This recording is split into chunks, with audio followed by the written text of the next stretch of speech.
लोक हसायची पण मराठी बोलण्याचा प्रयत्न सोडला नाही। मराठी हिंदी वादावर आता नवनीत राणा यांनी वक्तव्य केलं।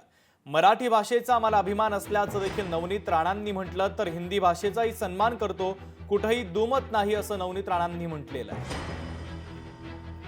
पण मला गर्व आहे की मी महाराष्ट्रामध्ये जन्माला आली आहे आणि मराठी मातृभाषा नसून सुद्धा मराठी बोलायचा अभिमान मला वाटते की प्रत्येक मंचावर जाऊन मी ज्या पद्धतीने मराठी शिकली, लोक हसायचे पण मी मराठी बोलण्याचा प्रयत्न कधी सोडला नाही आणि शेवटच्या श्वासापर्यंत मराठीचा अभिमान राहील।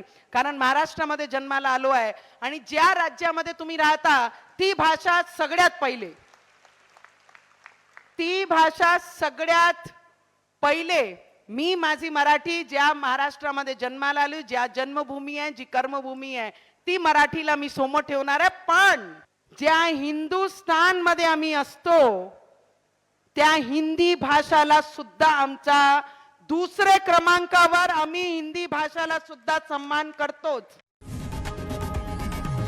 लोकशाही मराठी ऐका, पहा, जागरूक रहा।